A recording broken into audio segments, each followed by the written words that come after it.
and a professor of history here at Ohio University. And I would like to welcome you to our first annual lecture in what we hope will be a long-term series of lectures sponsored by the Central Region Humanities Center. The Central Region Humanities Center, or CRHC, was founded here at Ohio University in 2001 with support from the National Endowment for the Humanities. But for many years, the CRHC was dormant before being relaunched in January of this year.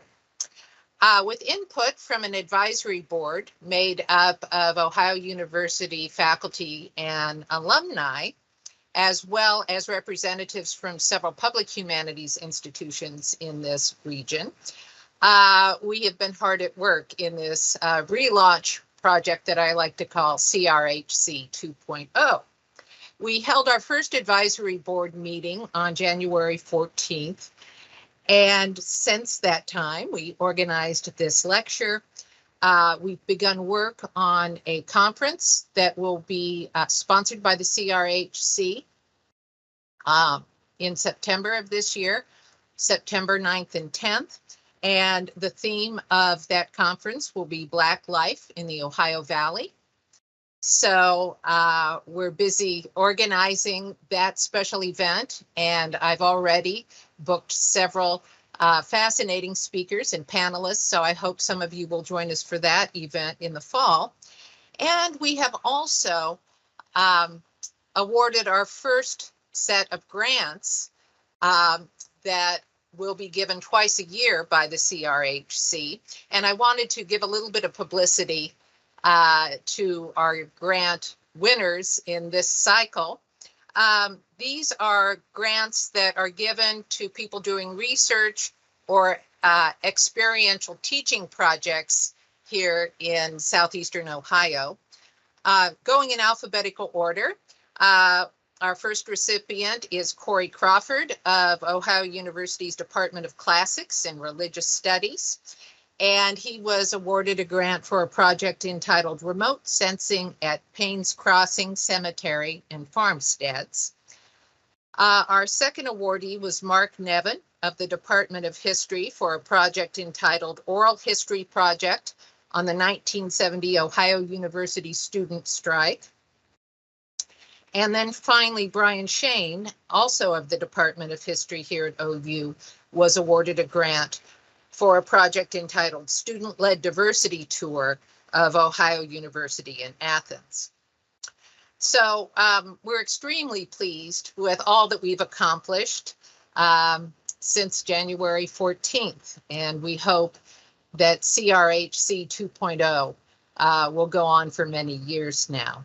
I particularly want to thank the aforementioned Brian Shane, who is currently the chair of the Department of History, for his wonderful idea to relaunch the CRHC. This was really his brainchild, and so we thank Brian very much, and also thank him for appointing me as the director of the CRHC. Well, we are just as pleased as can be to welcome our first annual speaker in the CRHC lecture series, and that is Dr. Amelia Adams. And because I don't want to leave out any of her many accomplishments, I'm going to read directly from the script and tell you all about Amelia Adams. She's a former university administrator and professor with areas of specialty in leadership and anthropology. Her family represents both the original Native American occupants of Southeastern Ohio, as well as some of the earliest African American settlers to the region, some of whom are related to Thomas Jefferson. Dr. Adams earned a Bachelor of Arts in Sociology and Anthropology in 1987 from Smith College. She earned a Master of Arts in Anthropology in 1993 from the University of Oklahoma and a Ph.D. in Organizational Leadership in 2006 from the University of Oklahoma. From 1998 through 2007, she served as the Assistant Dean of the Graduate College at the University of Oklahoma. From 2007 through 2012, she was an assistant professor in the College of Liberal Studies at the University of Oklahoma, where she taught interdisciplinary courses pertaining to leadership, travel, culture, and visual communication. From 2013 to 2017, Dr. Adams engaged in leadership consulting, specializing in issues related to leadership, communication, change, and decision-making. Since 2016, Dr. Adams has served on the, I should have asked how to pronounce, Tutelo Nasan. Tutelo Nasan, for the tribe's research and identification of early occupancy of Southern Ohio, which goes by the acronym RIEOSO. She has presented on a variety of topics pertaining to leadership, genealogy, and anthropology, and is currently working to curate her family's extensive genealogical and historical collections pertaining to the history and settlement of Black and Native Americans in Southeastern Ohio. So I'm going to turn over the screen to Dr. Adams, and when she has finished with her formal comments, I will be moderating the Q&A. So please include any questions or comments that you may have in the chat, and those will be relayed to me, and then I will verbalize those to Dr. Adams. But before I come back on and do some more shtick, let's hear from the woman of the hour, Dr. Amelia Adams. Cool. Thank you very much. I hope that you can see me. So first, I'd like to thank very much the Central Region Humanities Center for providing this opportunity, as well as Dr. Jemison for the lovely introduction and for coordinating this. And then Dr. Brian Chowan, the chair of the department, who is graciously allowing me to use his office to do this presentation. So the task when the request was made was to, as the title says, Erased but Not Forgotten, People and Places of Color in Southeastern Ohio, Prehistory to Present. And the task was to talk about this topic from a historical perspective, maybe pulling in some of my anthropology, genealogy, with this focus on people of color. It's a very daunting task, but one that I have enjoyed putting together and looking forward to sharing with you today. And there is a lot that we can cover on this topic. And so the issue was really, well, where should I begin and where do I start? And as always, my father, who passed away in 2004, provided that inspiration. And so what I did is I turned to a book that he had written, and I hope that you can see this. It's called In One Black Lifetime. It's called In One Black Lifetime, John Holbert's Era by Alvin C. Adams, and he wrote this in 1988. And so what I would like to do is to go over who John Holbert is and talk about his genealogy, his family history, and then use that to connect to the larger history of people of color in Southeastern Ohio, and to look at how people of color in this area, how our history, our existence has, attempts have been made to erase it, but how we go on remembering who we are and how we continue to occupy this area. So the first question you might have is, who is John Holbert? And it's very simple. He is my fifth great grandfather, and that means he is my father's fourth great grandfather. And so he, my father was researching his genealogy and found this ancestor and wrote a book about him. And so I'll just give you the sort of chain of how we get from John Holbert down through the generations to where we are today. John Holbert was born in 1775, and he married a woman named Susanna. I don't know exactly how many children he had, but we do know that he had a son named Joseph Holbert, who was born in 1804, and he married a woman named Sarah Allen. Now, Joseph and Sarah had approximately 14 children, and I believe it's their third child was John Holbert, who went by the name J.C., and he was born in 1833, and he married a woman named Bathsheba Hill. They had several children, one of whom was James Edward Holbert, who went by Jim. He was born in 1862, and he married Mary Sabrina Rush. Again, they had several children, one of whom was Luther Holbert, born in 1892, and he married a woman named Dorothy Warwick, who also went by the name Dorothy Singer. They had several children. One of the oldest, first children, her name was Ada Blanche Holbert. She was born in 1920, and she married a man named Alvin Clay Adams. And they had one child, and that's my father. His name is Alvin Clay Adams, Jr. He was born in 1937, and he married a woman, my mother, named Ada Mae Woodson.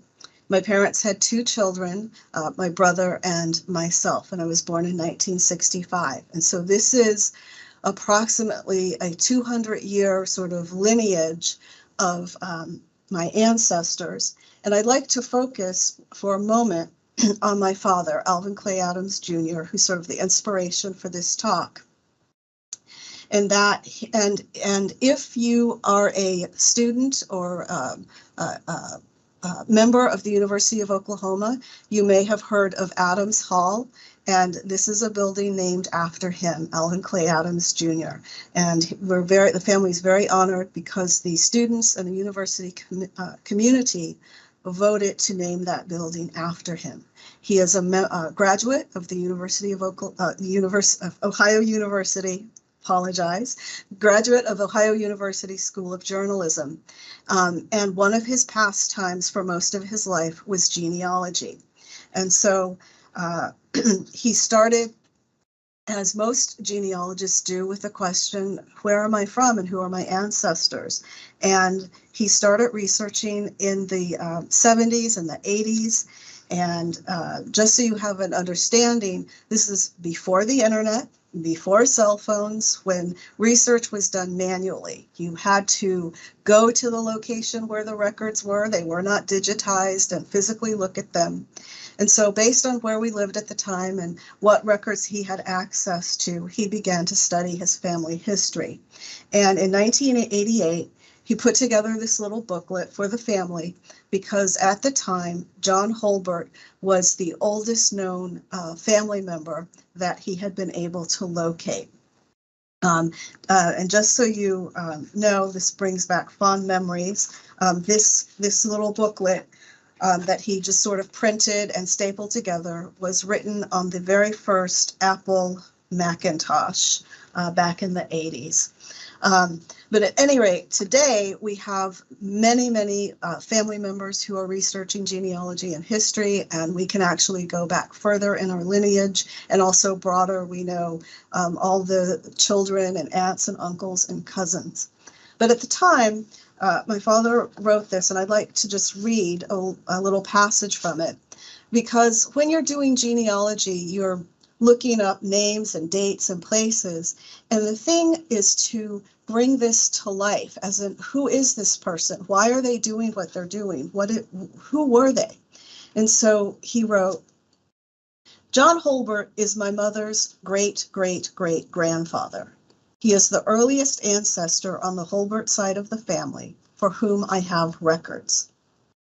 Working on a family history, I realized that each discovered fact about John Holbert inevitably led to broader unanswered questions. Born sometime in the 1770s, he obviously grew up in the wake of the American Revolution. How exactly might he have been affected by this historic event? He was a free black man in a slave state. How did this occur? And after living perhaps 50 years amid slavery, he moved to a free state. Why? And why did he wait so long? And so this booklet Based on the information that my father had, he attempted to answer some of those questions and to contextualize the genealogical research that he was finding about this ancestor. And so what I like to do now is talk a little bit about some of the things that he found as a genealogist and some of the oral history, because when you are researching sort of family members and in your genealogy, it usually starts with family stories. We have a lot of family stories, this oral history about who people were, where they came from, and why they were doing things. As a genealogist, you spend a lot of time using birth, death, marriage records, and other kinds of records to sort of find out what you can about someone. But one of the primary things that genealogists use is the U.S. Census data. And so this is where I'd like to start in understanding this first part of our presentation, Who is John Holbert, looking at the census records. John Holbert was born in 1775 in Virginia, and this is an estimate based on his age as recorded in later census information. The first actual census recording we have of John Holbert is on the 1810 census. Now, by 1810, the United States had already conducted two previous census studies, one in 1790 and one in 1800. And John Holbert was 35 in 1810, yet my father could not find any record of him on the two earlier census forms. But in 1810, John Holbert was the head of a household. He was 35 years old. The household included 7 other family members. We know one of them was his wife, Susanna, and some of his children, and that he lived in Frederick County, Virginia. And if you'll note, he was identified as a free person of color.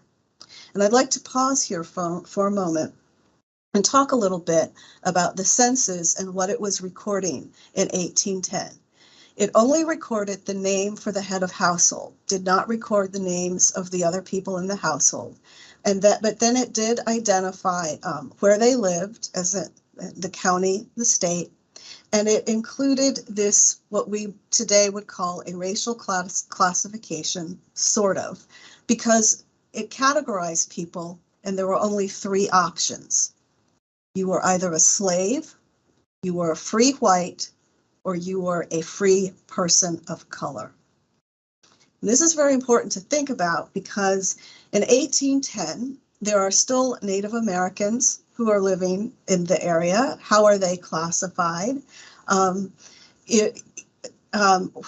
does this category mean, free person of color? And it's important to understand something about the sort of history of slavery and servitude in the United States because you did not always start out as a lifetime in slavery. So there were other kinds of servitude that allowed people to become free persons of color. And we're going to talk about that a little bit later. But this is just important to note that he is identified, he is not a slave, and he is not white, he is a free person of color. Next time he appears on the census is in 1830, when you'll note the spelling of his name has changed, and this happens quite a bit. Something that I forgot to mention, when you completed a census report at this time, you yourself did not answer questions about you. There was an official censor taker who recorded the form. In 1810, this was a U.S. Marshal who actually came to your house, looked at you, made a determination as to what category you fit in, and gathered the information, filled out the form. So by 1830, the spelling of his name has changed to Hulbert. And again, he's listed as head of household with his family members, but notice that he is now living in Ohio. And so this is the key question between 1810 and 1830. Why did he move from Virginia to Ohio, and what was his life like in Ohio? And we're going to go into that in detail in just a moment. He did not, at the time, my father was not able to find him on the 1820 census, and we have not gone back to review that. But he does appear in the 1840 census. And I just wanted to point out, in 1830, he lived in Waterford Township in Washington County, Ohio. But by 1840, they have again correctly spelled his name. He and 4 members of his family are now living in Barlow Township in Washington County, Ohio, and he is still listed as a free person of color. So by 1840, he is 65 years old. He's changed townships, so he's come to Ohio and then moved further, what I call inland, moved further away from the Ohio River.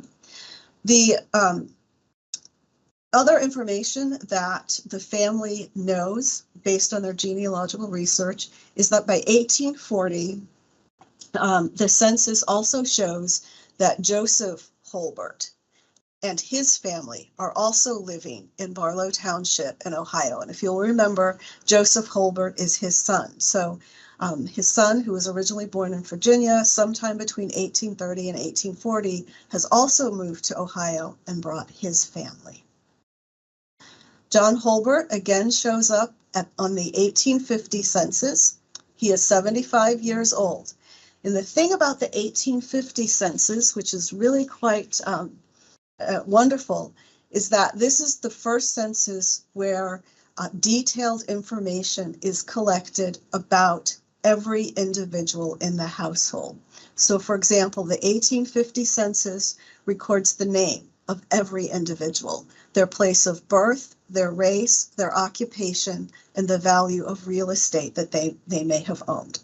So in 1850, John Holbert is 75. He is still living in Barlow Township, Washington County, Ohio, but notice this very important change. He is now identified as Black. Specifically, he is a Black farmer. In addition to collecting all this additional information, the census has now changed the categories. So previously, the categories were slave, free white, free person of color. By 1850, there are again only 3 options, and these are white, Black, and mulatto. And again, how you are categorized is based on the census taker who is collecting that information. So this is an important change that is going to have repercussions later as we look at the history of people of color in Ohio. Also in the 1850 census, we have information about other members of the community who are living in the area. The census taker usually went in sequence, so started at this house and then moved down the road to the next house and the next house. So as you read the census pages, you get a sense of who is living in the area. And what is interesting about this area in Barlow Township where John Holbert was living is that he is identified as Black.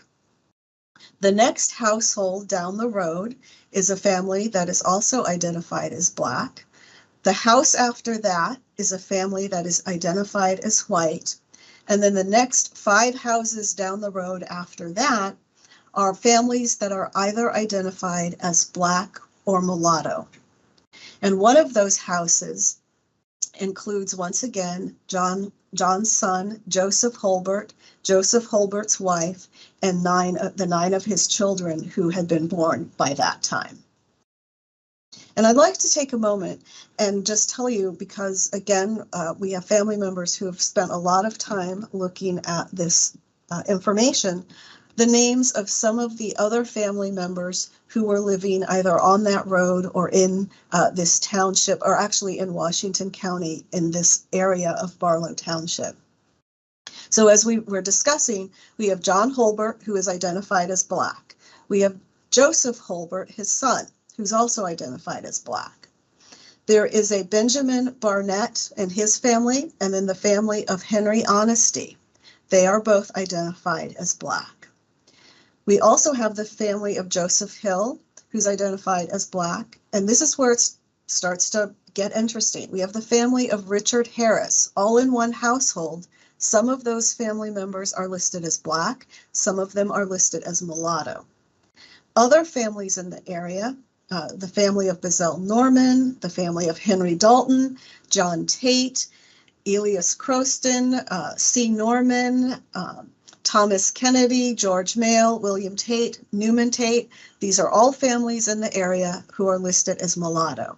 And if you're asking, why am I taking the time to list all of these names and talk about these families? Because this is a group of people that begin to make up this community that we're going to talk about and discuss their historical context.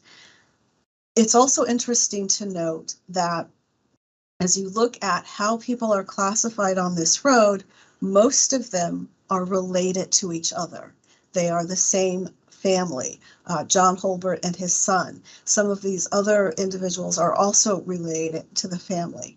But depending on how the census taker saw you, that is how you were classified.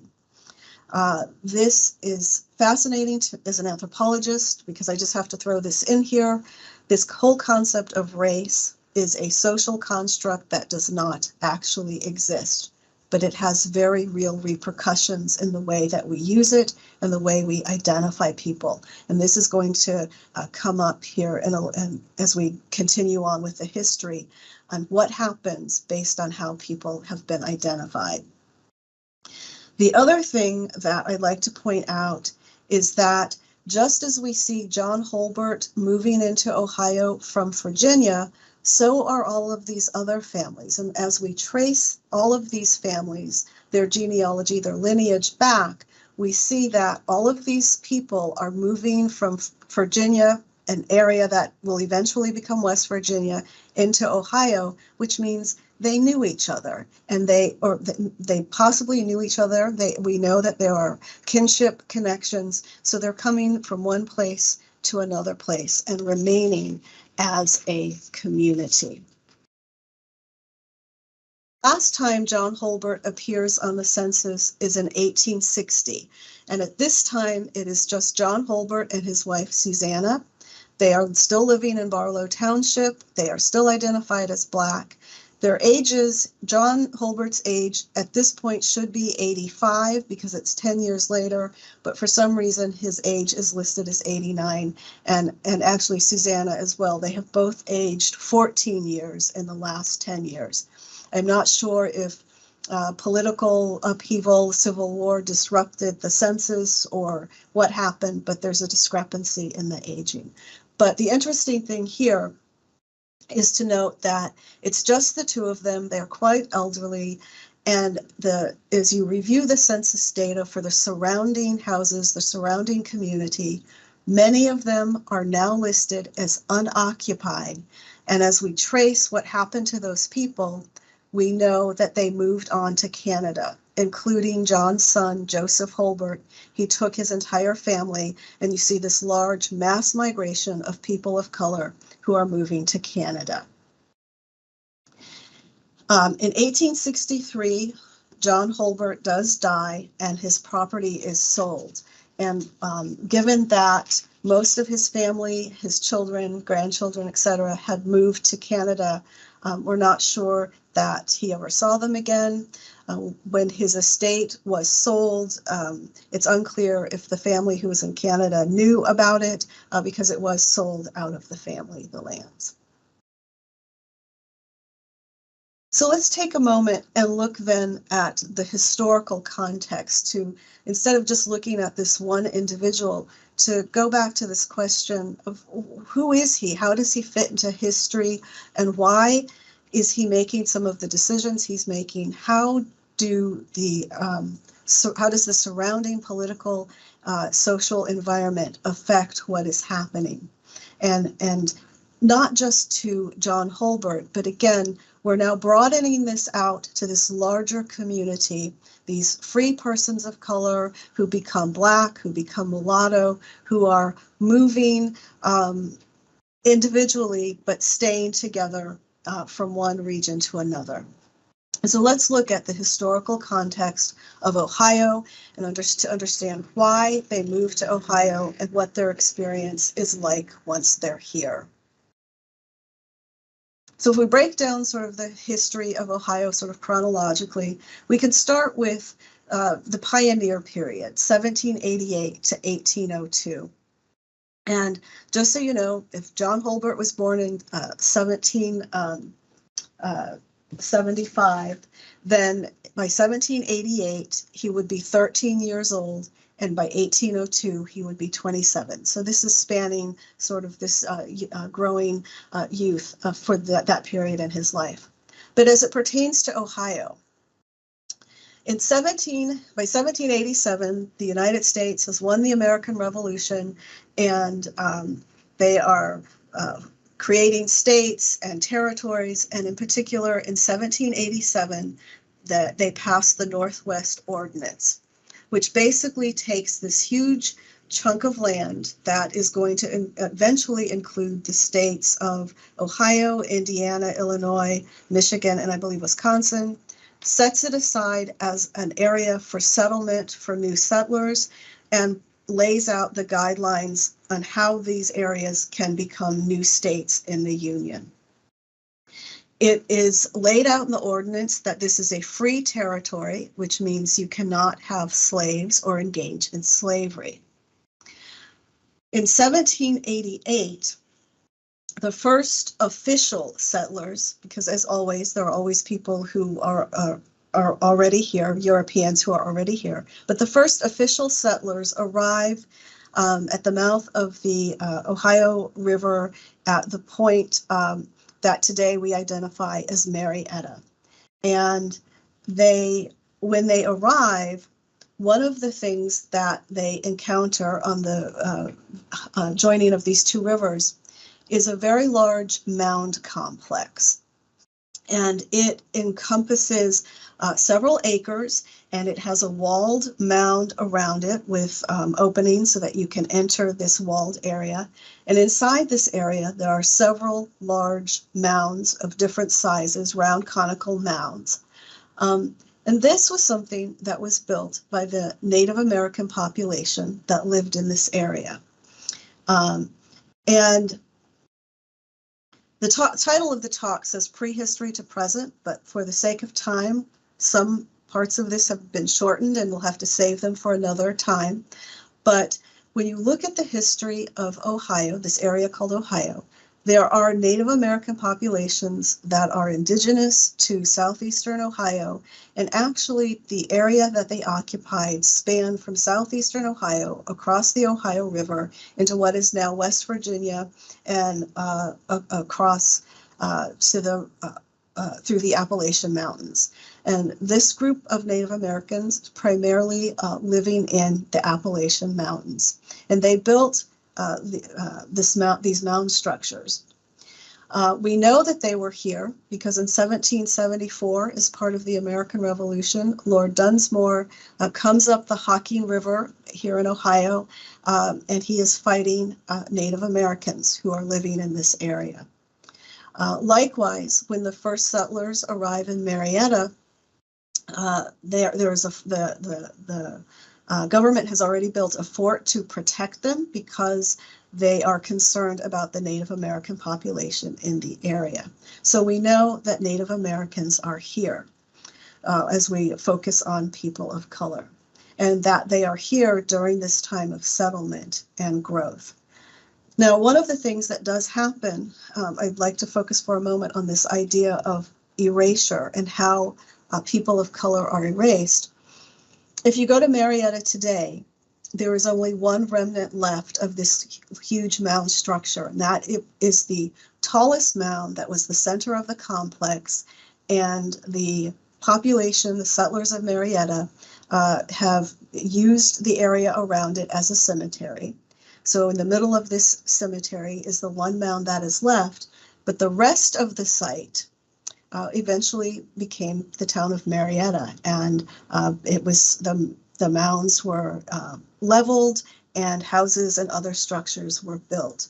And so between Lord Dunsmore and the settlement of Marietta, you have two ways in which populations are erased. You can either kill them, or you can simply erase all evidence of their existence, which is sort of what happens as you go through time talking about the history of Ohio. You start out in this pioneer period, the settlers very much aware that there are Native Americans here, but many, many years later, as professionals, as government officials are writing the history of Ohio, they will say, well, there was no one here.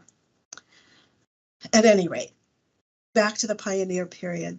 So the first settlers in 1788, you have Native Americans who are clearly here. You also have African Americans who are here. Observers who were in Marietta or soon to be Marietta at the time in 1789 discuss, for example, that there was a slave auction outside the government building. Now, you ask, well, how can there be a slave auction because we are in a free territory? Well, technically, it is a free territory, but that does not mean that all of the people who settled here held that sentiment. And in fact, there is a lot of contention as this territory is growing towards statehood as to whether it should be a slave or a free state. And what happened, the person who observed the slave auction, you could not have slaves in the territory, so they were sold, and then this is occurring right here on the river, put in a boat, shipped across the river to Virginia. You also have African Americans who are enslaved on the other side of the Ohio River who are escaping, coming across. This is pre-Underground Railroad, and so what they are doing, or what is happening, is they are often joining and becoming part of the Native American community. The Native Americans are adopting them in, and that has also been observed and recorded. So in this early history, you do have people of color along with the settlers, the European settlers who are moving in. By 1802, the area that is going to become Ohio has met the criteria that it needs to become a state. And in 1802, when the proper officials vote on statehood, they do vote for statehood, and Ohio becomes a free state, but only by one vote. And this is very important to understand. We think of Ohio as a free state.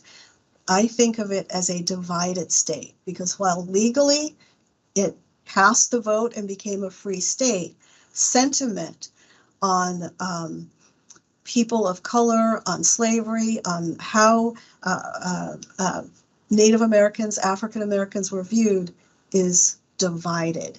And that's important to understand because that really does not go away. Ohio is very much a divided state. But at any rate, 1802, we have statehood. Between 1803 and 1860, Ohio is settling into statehood and settlement continues. And this is the period of time in which John Holbert primarily lived in Ohio. So I'd like to spend a little bit of time talking about that and going into more detail about what was happening here that would have caused the Holberts and the other families to move to Ohio and what happened when they were here. In order to do that, we have to digress a little bit back in time and go into a little bit more of this concept of slavery and servitude, because whenever we say slavery, most of us have a sort of image of that, and that is not always what slavery was. So I want to start in 1619. The first Africans arrive in the British colonies, and they are sold into servitude.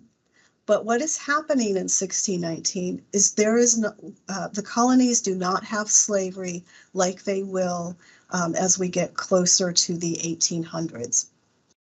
They have indentured servitude, And this is very important because indentured servants were not based on your racial classification. It was more of a socioeconomic status. So that if you were if you were in Europe and you were wanting to relocate to the New World and you could pay for your passage, then you came over as a free citizen with full rights. But perhaps you did not have the funds to pay for your passage, so then you could come over as an indentured servant, and your indentured time might 7 years. It was a fixed time in which you worked for someone else. But once you had served that time, you were then free. You were considered a free citizen, and you were no longer in service. So when these first Africans arrive, they are put into the same system. They are indentured servants for a set number of years. And once they have served that indentured service, they are freed, and they now become free persons of color. As we look at the evolution of slavery as we think of it today, it happens through a series of legislations and changing attitudes towards people of color. So between approximately 1640 and 1660, we see this evolution of slavery from indentured servitude to this sort of lifetime of slavery that applies to a certain racial group. So there's this gradual reduction of rights. If you are an indentured servant, you have fewer and fewer rights over time, and your years of servitude increase in length until eventually it's now a lifetime obligation, a lifetime status. There are also different laws and regulations for servants and slaves based on whether you are white or Indian or Black. And initially, those free people of color who had served as indentured servants and then granted their freedom, they were grandfathered in, and so these new laws did not apply to them, and they remained free persons of color. Over time, this creates a lot of animosity because as slavery becomes more and more based on race and applies primarily to Blacks and Africans, it becomes frustrating by the white community to have this population of free people of color, because you cannot easily distinguish between who is free and who is enslaved. And there is also a fear in the white population that the free people of color will generate revolts, etc., among the enslaved population. So in 1793, the United States passes the first fugitive slave law. And this, the two key parts to this are that first, slaves can be reclaimed anywhere in the United States. So you may come across the Ohio River to Virginia, but someone can come after you and bring you back. The other thing that is important in looking at the John Holbert and that community is that free people of color are required to register with the appropriate government agency, their county, and carry freedom papers so that if they are stopped, they can verify that they are free and not fugitives. So you have that happening. Tensions continue to escalate such that by 1807, Virginia specifically passes another law that says that newly freed slaves must leave Virginia within a year. What is happening here is as slaveholders die, they often left wills in which they would free their slaves. And so you have now more and more free people of color, and the state is trying to deal with this. And so basically they're saying, if you recently gained your freedom, you have to leave. And again, you have the free people of color who had been free prior to this law who are grandfathered in. At any rate, given the climate in Virginia at this time, many people of color began to leave and move elsewhere. But what is interesting is that we know that John Holbert and his family did not leave until 1830. So clearly they had been free people of color prior to 1807. Over time, though, the Virginia laws grow more harsh. So they keep, taking away more rights, making life more restrictive, making things more difficult.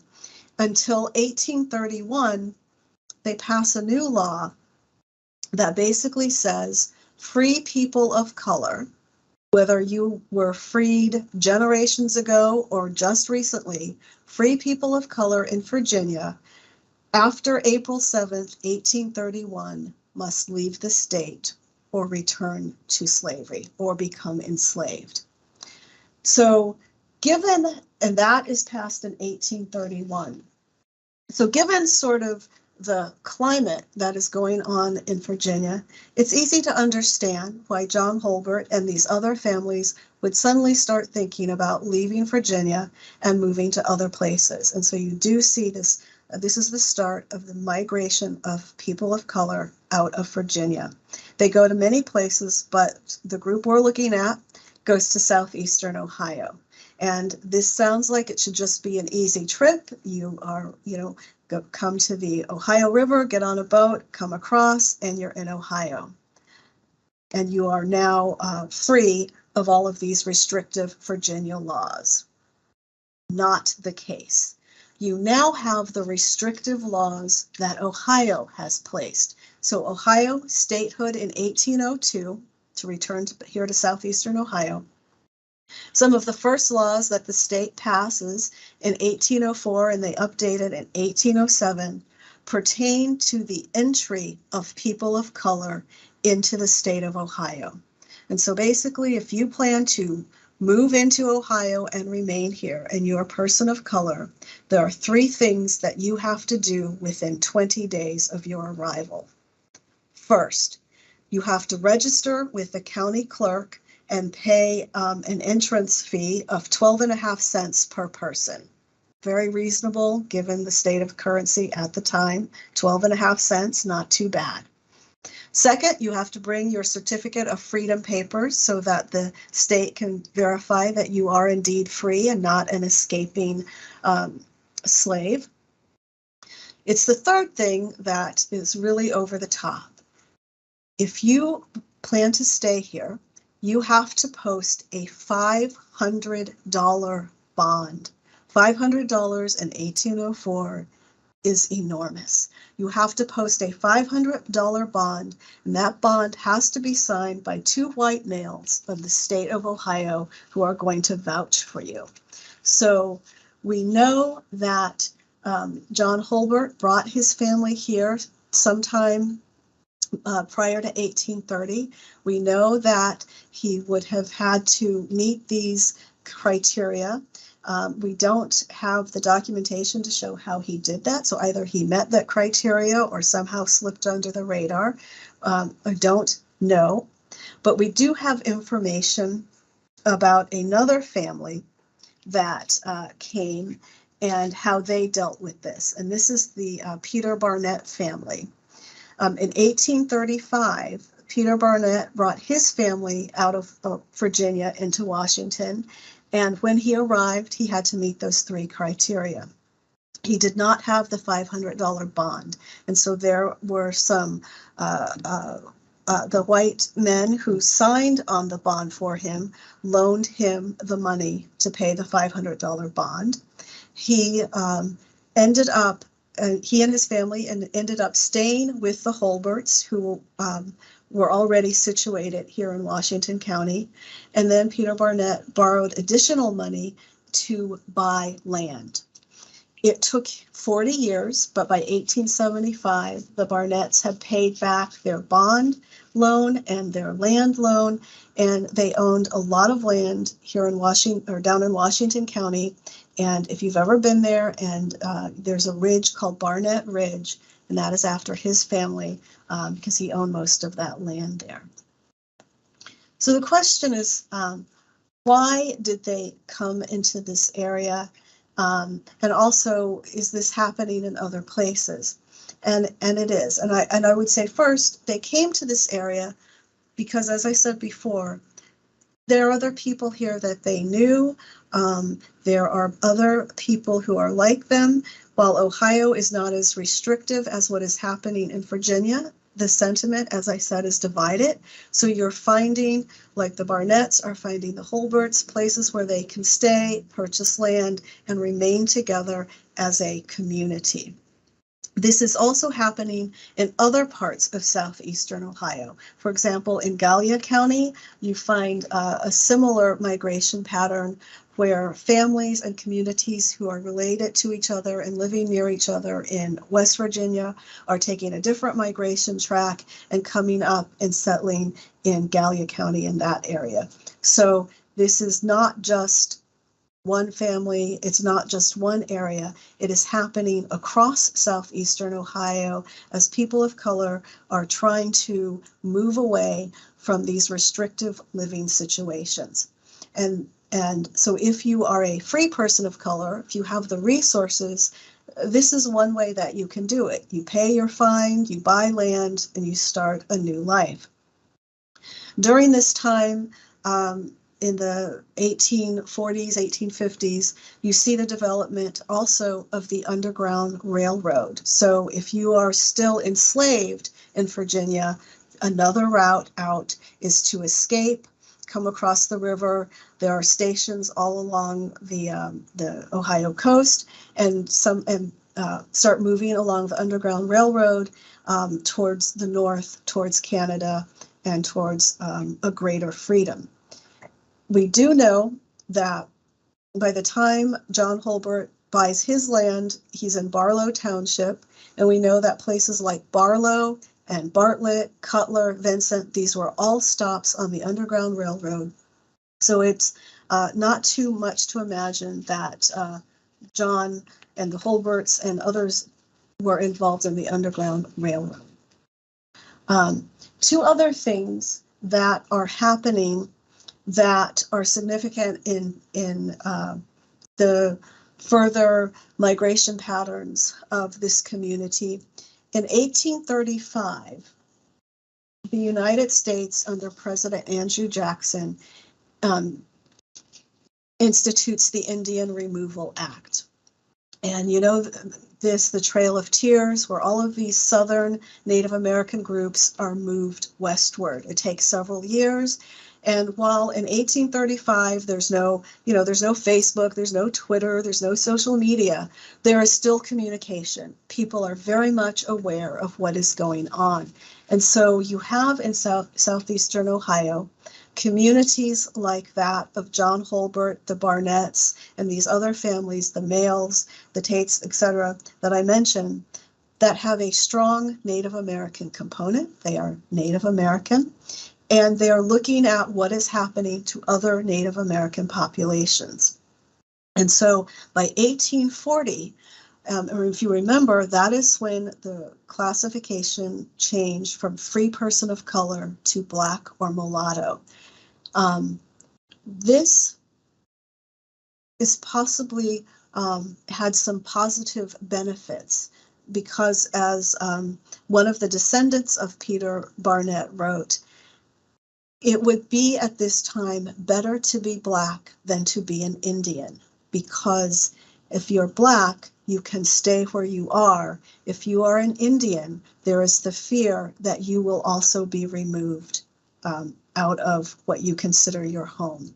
So the population, they are also watching that and wondering, though, what is going to happen? How are they going to be treated? And so the other thing that happens in 1850 is you have the second fugitive slave law, which is passed. And this one is is really devastating in terms of what it does. So it basically continues on as the first one. If you are an escaped slave, you can be captured anywhere and returned, but it adds this additional twist that now U.S. Marshals, official government agents, must help and assist in the capture of escaped slaves. In addition, citizens must also help. And if you refuse to help in the capture of an escaped slave as a regular citizen, you can also be fined and jailed. So it basically turns everyone everyone must now be engaged in hunting down and capturing escaped slaves. In addition, other legislation that has passed, basically part of the restrictive legislation that has happened, is that Blacks are not able to testify against whites. This is what this means when you put these two things together. A white person can come into Southeastern Ohio, point at a person of color and say, "That's my escaped slave." That person of color cannot argue against what that white person has said. And in addition, the government agents and the citizens must now help capture that individual and return that person to slavery. So you have that horrific situation in which anyone can be identified as an escaped slave and sent into slavery.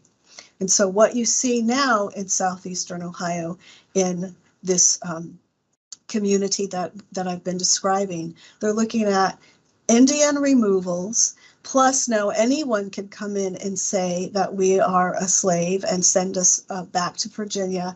And so that is when you see this mass migration of families of color who are, while they are themselves not escaping slavery, they are taking that same Underground Railroad route and relocating to Canada.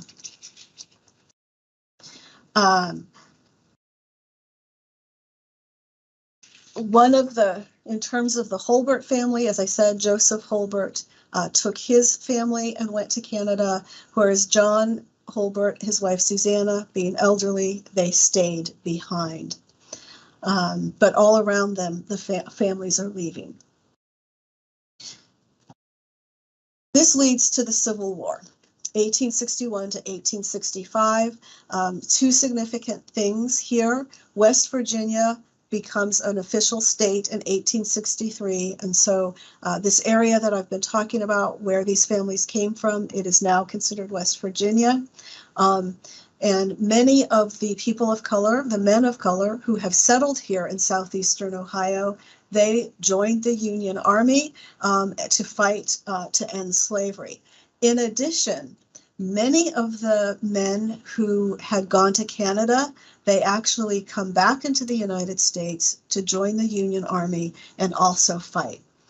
From a genealogical perspective, this is very useful because military generates a lot of documents, and based on military documents, pension records, we're able to further document the settlement patterns and demographics of people of color here in Southeastern Ohio.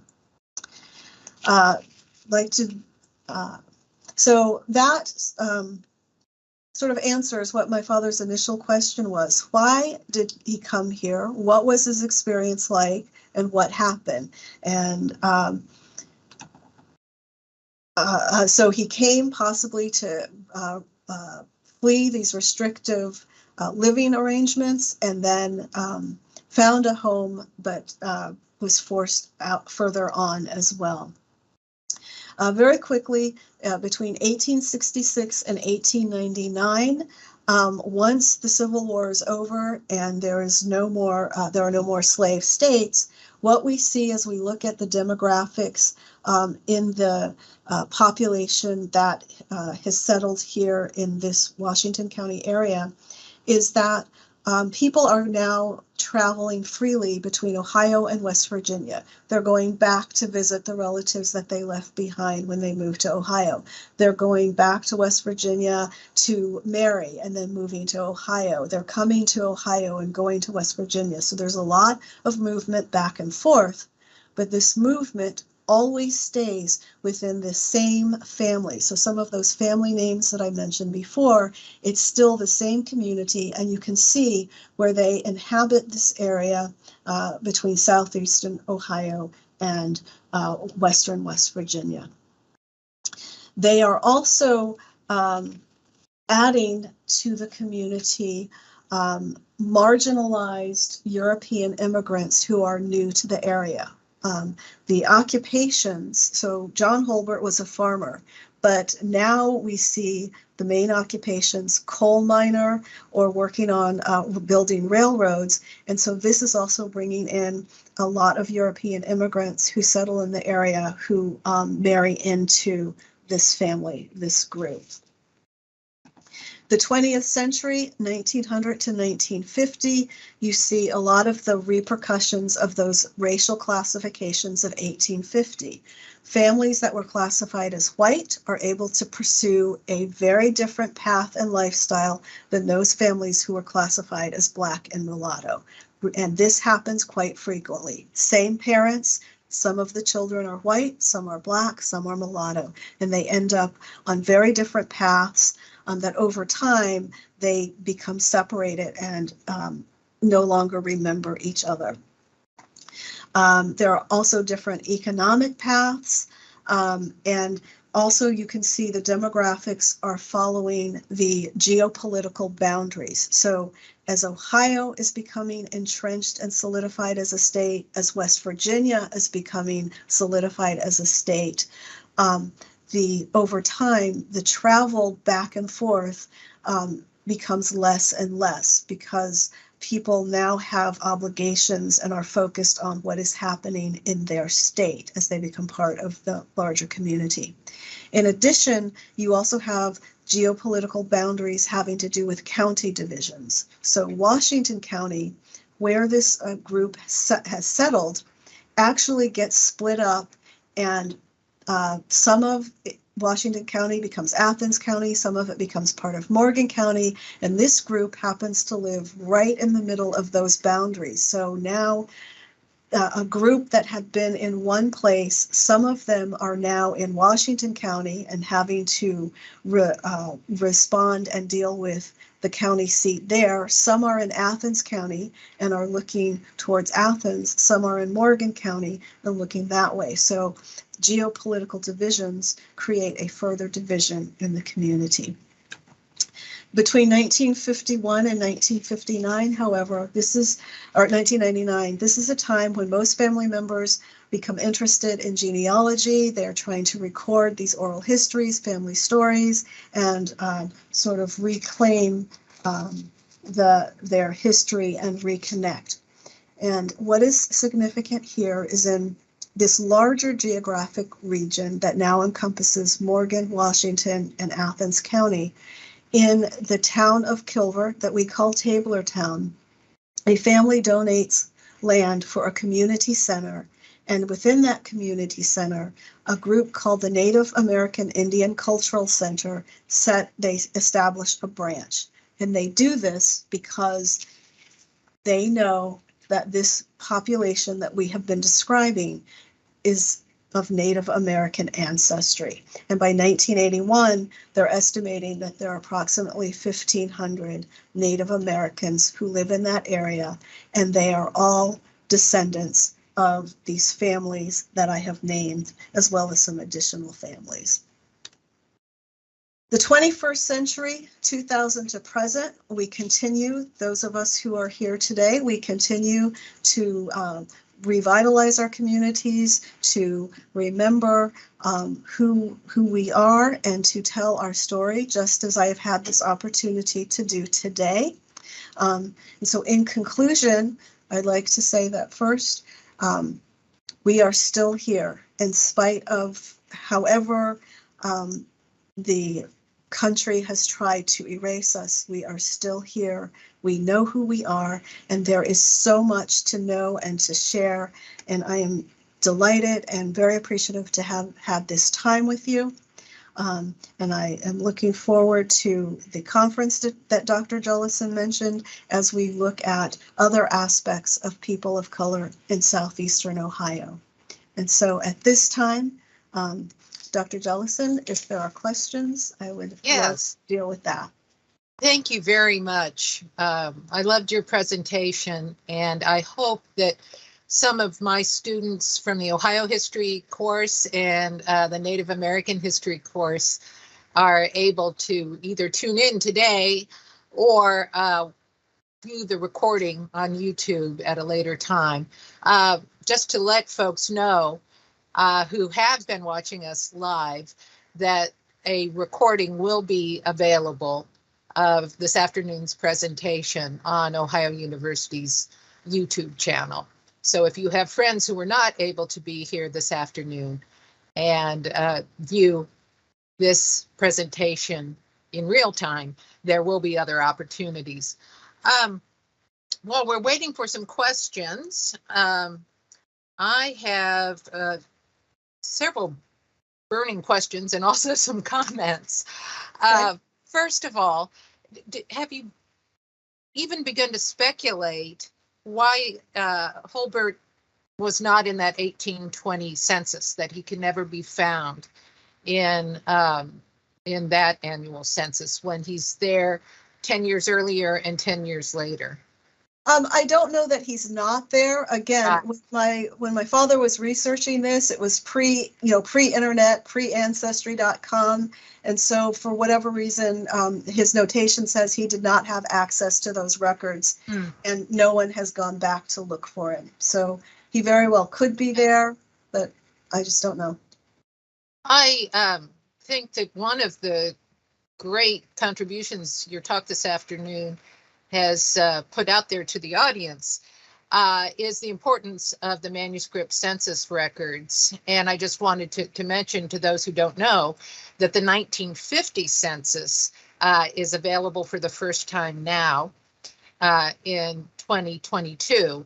And when I get some time, I think I want to go to that document and look up my parents in my hometown in Kansas and see what information they provided in 1950. But over and over again, the information you shared with us this afternoon about the importance of those manuscript census records and how they varied from decade to decade in terms of classifications of populations, in terms of even the questions asked. The questions about who else is there besides the person who's been designated head of household. I think that that's something that maybe some of the students who have tuned in this afternoon aren't aware of. They may realize that the census in 2020 asked certain questions, but those haven't always been the questions that have been asked since 1790. Would you like to make any further comments on that, Dr. Adams? Certainly. I think the history of the U.S. Census is just incredibly fascinating because you can also see in retrospect how the government is using this data to maybe shape educational opportunities, to shape infrastructure in the country. And it's quite fascinating, the kinds of questions that they ask over time. I don't remember what year it was, but in one of the census, one of the questions was about how many bathrooms, how many indoor bathrooms you have. And so clearly the government is using this information to help build the country, but it's also just a plethora of information for researchers.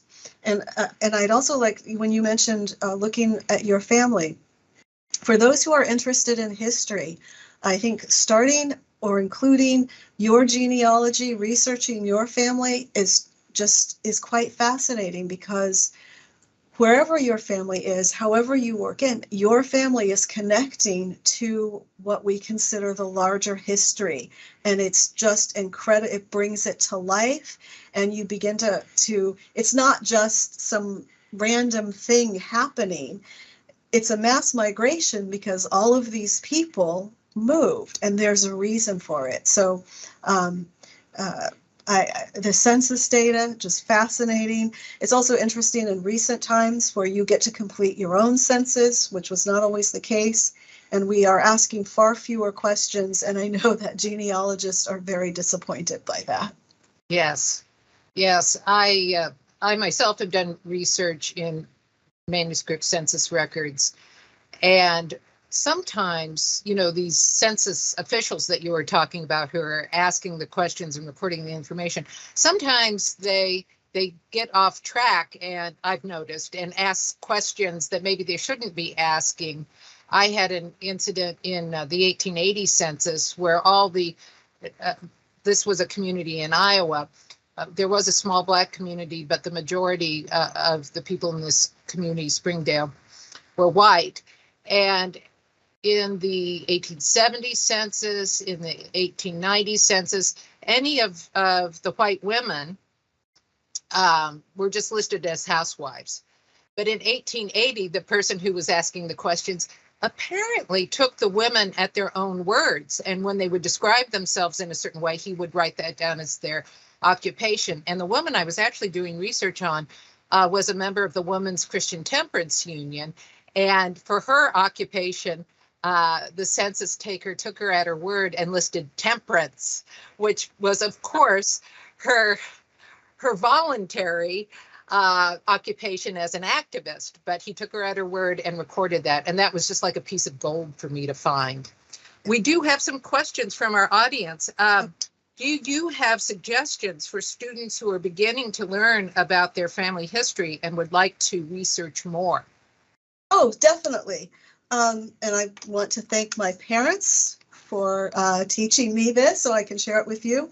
Start with your parents, or even yourself, but your parents and or your oldest living relatives, and ask them to tell you about their lives.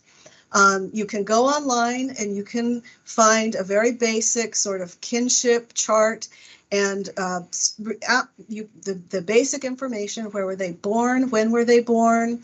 Where did they get married and when? There are certain sort of key milestones in their life. Take a tape recorder, or I guess now, again, I'm still in the 80s. Take your smartphone and record their stories. And now this is the anthropologist in me, because I'm used to working and asking questions. Sometimes people are slow to respond. Sometimes they need time to warm up. So don't rush. Don't try to give them the question. Simply say something like, tell me about what it was like when you were, and then let them tell you the stories. And then take that information and you can begin to connect it to historical events, just as we've done here. Yeah, excellent advice. Another question, how do we get this history in schools and colleges? This history that you said that has been too often erased. Well, first, someone has to write it down. So, and we are trying to work on that. You need researchers who are interested in it, and you need publishers who are interested in it. And it's something that I am delighted about now, and kind of have a little twinge of sadness. When I was going through working on my graduate degrees and looking at thesis topics, dissertation topics, etc., and said, well, I want to talk about this history. No, that's not relevant. No one cares about it. And so it went nowhere. But I am very delighted that my second cousin, so this next generation coming up, I have a cousin who's working on his dissertation, and his faculty are very much supportive of him looking at this community. So that's the first thing you need to, it needs to be written down. You need researchers, and then you need, just as we have now, people who are willing to publish it. Absolutely. Lots of questions coming in now. Excellent. As an anthropologist and genealogist, how has DNA testing and tracing, like through Ancestry.com, impacted your ability to reconstruct your own family's history and that of the community? So, okay, I'm going to try and be brief here. DNA testing, okay, I'm not going to go into all that. It has its limitations. People think, oh, I take a DNA test and it will tell me everything. And that is not the way DNA testing works.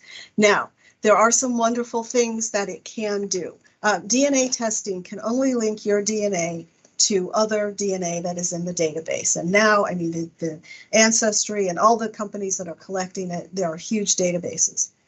And I'm pleased to say my mother and I did our DNA test and the results came back. She is my mother, I am her daughter. So it can tell you things like that.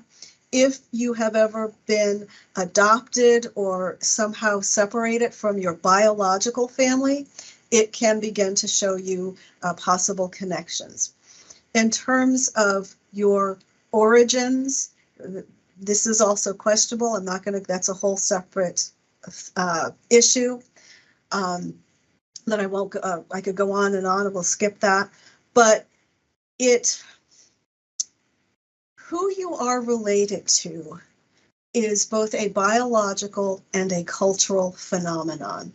So yes, we share the same DNA and you may be my parents or other relatives, but if I have been adopted into a family or adopted out of a family and I have grown up in that family and grown up in that culture, that's also part of who my family is. And especially in a Native American culture where we tend to adopt people in, the DNA, it's nice, but it does not matter. What matters is, are you part of our group? Do we recognize you? So I would use the DNA. It's a nice adjunct, but it's just a piece. Thank you.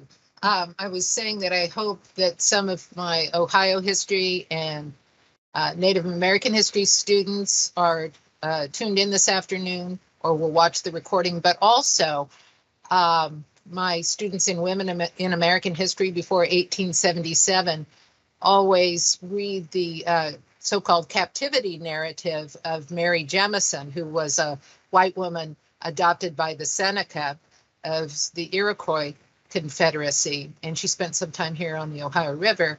And yes, her DNA, had people known that such a thing existed in her time, the late 18th and early 19th century, wouldn't have identified her as a Native American woman. But that's very much how she identified herself, of course. So I think that's a really good point you raised about the issue of adoption into Native American community. Lots of other questions. Why do you think the Holberts came back from Canada to Tablertown, also known as Kilbert? Because it's their home. I mean, short and simple. As I said, this whole region, Ohio to West Virginia, this is home. It's the home that they actually had a much larger home until they were pushed in and condensed by colonization. But this was home. Canada was not home. And so, but not all of them came back. I mean, you have children who are born in Canada and that's what they know. And so that is their home, and others who prefer Canada. So many stayed, but this is home. This is where your family is. They came back. And I think one thing that we're trying to do with the Central Region Humanities Center is emphasize the importance of place, mm-hmm. and that place matters. So that's an excellent point you raised. Did free people have to pay interest to the people who loaned them bond money? Did free people have a difficult time securing bank loans for land? This I do not know. I do not know how that worked at that time. But I am going to speculate that just in general, it would be difficult to fully participate in the economic system. Not that didn't happen, because you have people of color who own businesses and own land. In fact, on my mother's side, in Jackson County, Thomas Woodson, he owns hundreds of acres. So he's a very large, one of the wealthiest people in the county at the time. So I don't know if they had to pay interest, but I do know that it was not always the easiest thing to participate economically. One of the issues you raised that I thought is particularly fascinating is this racial categorization, which you say is, you know, socially constructed, but members of the same family might be classified different ways at different times, and that would determine their economic fate, what types of employment were open to them, or even the possibility of getting a bank loan, or certainly when it comes to civil and voting rights. Yes. What people had access to. Yes. Someone says, interested to know when in the 1850s the Holberts left for Canada and why. There was no one exact date. I mean, and they did not record this is the date we're leaving, but it's and this is an interesting question on another level as well. But just looking at the census data, sometime between 1850 and 1860, you know, they are no longer there. So, you know, the families are moving out one at a time, maybe at a group. I don't know the exact date. But this is also something interesting for a different reason. When we look at history and we're talking about settlement patterns, migration patterns of populations, we'll say things like, well, all of the Native Americans were gone. You know, they moved, they left the area. And this is rarely the case. And it sounds like it just happened overnight, like they all just got up and left. And this is something that happens gradually over years. And just like John and Susanna, there are always people who stay behind. There are always people who have married into other families who maybe are no longer recognized as part of that community, but they are still here, or they remain. And so,